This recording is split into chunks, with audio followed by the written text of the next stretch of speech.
कितना प्रबल होता है। भगवान शिव ने उस पार्वती के कंकाल को, हड्डियों को सीने से लगाया ऐसे, और 10,000 वर्ष तक उनको लिए फिरता रहा जंगल में, इधर उधर, उसको पार्वती समझ के। ऐसे पागलों जैसा हाल हो गया भगवान शिव का। तब कहते हैं भगवान विष्णु ने सुदर्शन चक्कर मार के और पार्वती जी के कंकाल के टुकड़े टुकड़े किए कि जब तक ये टुकड़े टुकड़े नष्ट नहीं होगा शरीर, तब तक भगवान शिव का मोह इससे भंग नहीं होगा। तो जहां पर आंख गिरी, वहां जहां आंखों वाले स्थान गिरा हड्डी ही, वो तो नैना देवी बना दिया मंदिर। जहां पर धड़ गिरी वहां पर वैष्णो देवी का मंदिर बना दिया। ऐसे ये मंदिरों की स्थापना हुई। अब इसमें काफी सत्संग में बहुत सा निर्णय आपको मिलेगा। अब जैसे नैना देवी का मंदिर क्यों बना, वैष्णो देवी का मंदिर कैसे बना? जहां पर भगवान शिव के, पार्वती जी के जो अस्थियां थी, उसका धड़ गिरा था नीचे का हिस्सा, उसको वहीं पर जमीन में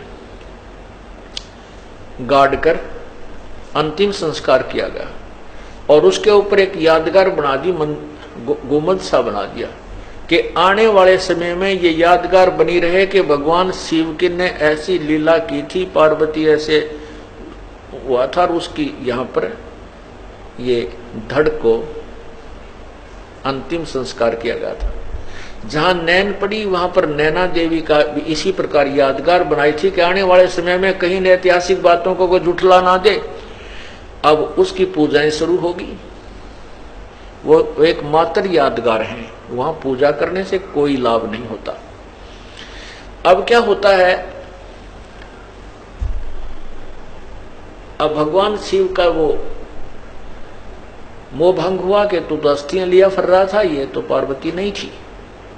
फिर उसके मन में आया कि देख तेरे साथ कैसी समस्या ही कि एक वासना तेरे अंदर, जो काम रूप है, जो काम तेरे अंदर है, वासना है, स्त्री की इच्छा जो है, इसके कारण ही तो मैंने विवाह किया, और विवाह किया तो मेरे साथ धोखा किया पार्वती ने, मेरे से झूठ बोला, पीछे से जाकर उसने सीता का रूप बना। मैं सबसे प्रिय समझता था इसको कि ये मेरे सामने कभी झूठ नहीं बोलती, उसने मुझे धोखा दे दिया। तो क्यों ना ऐसा यत्न करूं कि मैं अपने इस विषय वासनाओं को, अपने रजोगुण को, अपने काम को समाप्त कर दूं तपस्या करके, मुझे भविष्य में स्त्री की आवश्यकता ही ना पड़े। इस उद्देश्य से भगवान शिव ने 88,000 वर्ष तक तपस्या की और कहते हैं कामदेव को नष्ट कर दिया। ये काल बड़ा चाल है, चालबाज है।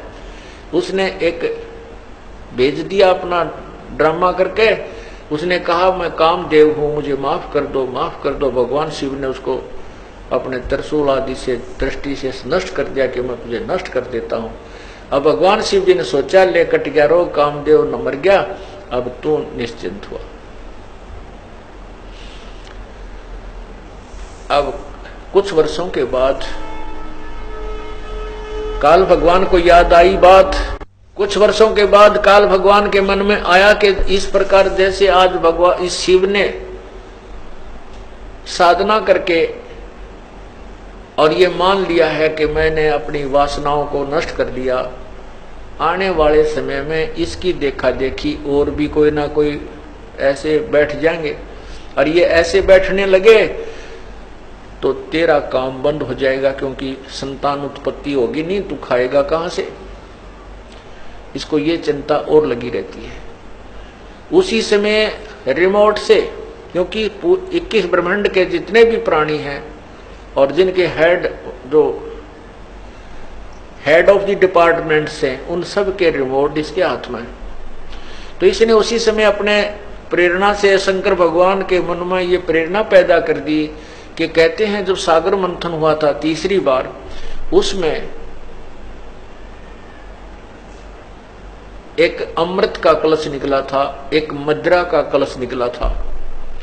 राक्षसों ने अमृत का कलश ले लिया था और भगवान विष्णु ने एक मोहनी, एक स्त्री का, सुंदर स्त्री का रूप बना करके और राक्षसों को अपनी तरफ आकर्षित करके धोखा दे करके वो कलश बदल दिया था। शराब का तो उनको दे दिया था, अमृत का उठा लाए थे।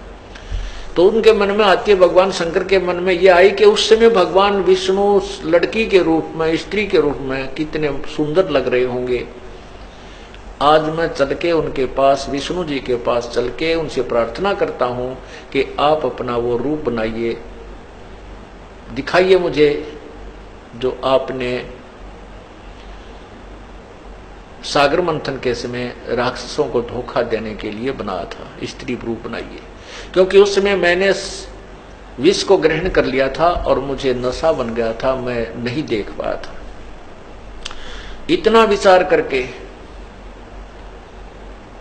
भगवान शंकर जी विष्णु जी के द्वार पर जाकर बैठ गए। आओ भगत हुई, प्रणाम हुआ, पूछा कैसे आना हुआ महादेव।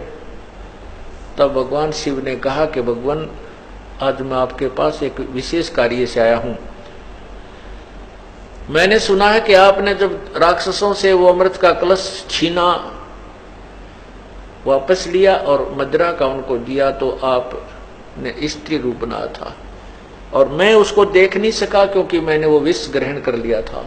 आज मैं आपका वो रूप देखना चाहता हूं, मुझे एक बार वो स्त्री रूप बनाकर दिखाइए। अब भगवान विष्णु जी कहने लगे, भोलेनाथ वो तो कोई मजबूरी थी, कोई समय था, अब बता मुझे शर्म नहीं आओगी मैं लड़की बन के खड़ा हूं तेरे सामने। भगवान शिव जी कहने लगे, मैं बैठ गया आपके द्वार पर और जब तक मुझे रूप नहीं दिखाओगे मैं नहीं जाऊं। भगवान विष्णु को पता था कि ये भगवान तो भाई 88,000 वर्ष तक तप करके आए और यहां बैठ गया, ये उठे कोई ना मन माने 10,000 वर्ष तक, तो इससे भी पीछा छुटवाना आवश्यक है।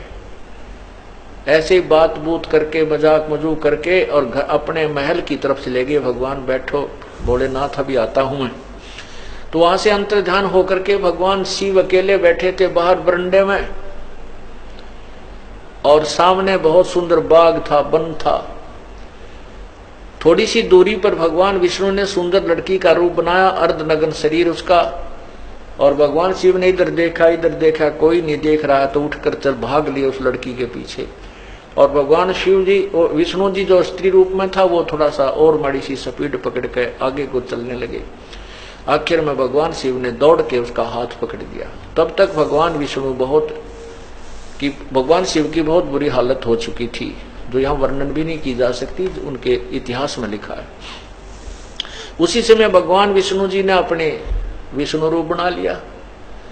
जब उनके मुंह की तरफ देखकर, उनका देखकर ये सती थी, तो भगवान विष्णु ने कहा कि ऐसे मूर्ख बनाया था जैसे आपको बना दिया, राक्षसों को मैंने ऐसे मूर्ख बनाया था। अब यहां परमात्मा क्या कहना चाहते हैं बंदी छोड़ कबीर साहब जी? कहते हैं, जैसे अग्न काष्ठ के माही है व्यापक पर दिखे नाही, ऐसे कामदेव पर चंडा व्यापक सकल दीप नो खंडा। जैसे लकड़ी में आग है लेकिन दिखाई नहीं देती, और जब ही इसको तिल्ली लगाई जाएगी तो ये अग्नि रूप धारण कर लेगी। कहते हैं, जैसे अग्नि काष्ठ के माही है व्यापक पर दिख नाही, ऐसे काम देव पर चंडा और व्यापक सकल दीप नौखंडा।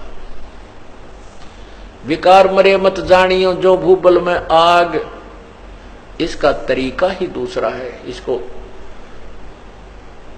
विकारों को नष्ट करने का जो काम, क्रोध, मोह, लोभ, अहंकार रूपी शब्द, स्पर्श, रूप, रसगंध आदि हैं, इनको नष्ट किसी हठ योग या क्रिया से नहीं किया जा सकता। इससे तो ये सिर्फ एक कुछ समय के लिए ऐसा लगेगा जैसे भूबल में आग होगी हो, ऊपर राख ठंडी हो जाती है लेकिन अंदर चौकी तो विद्यमान रहती है। इसका तरीका है ज्ञान प्रथम, ज्ञान के बाद फिर सिमरण, जो श्वास का सिमरण है, इन विकारों को बिल्कुल धीरे धीरे नष्ट कर डाल।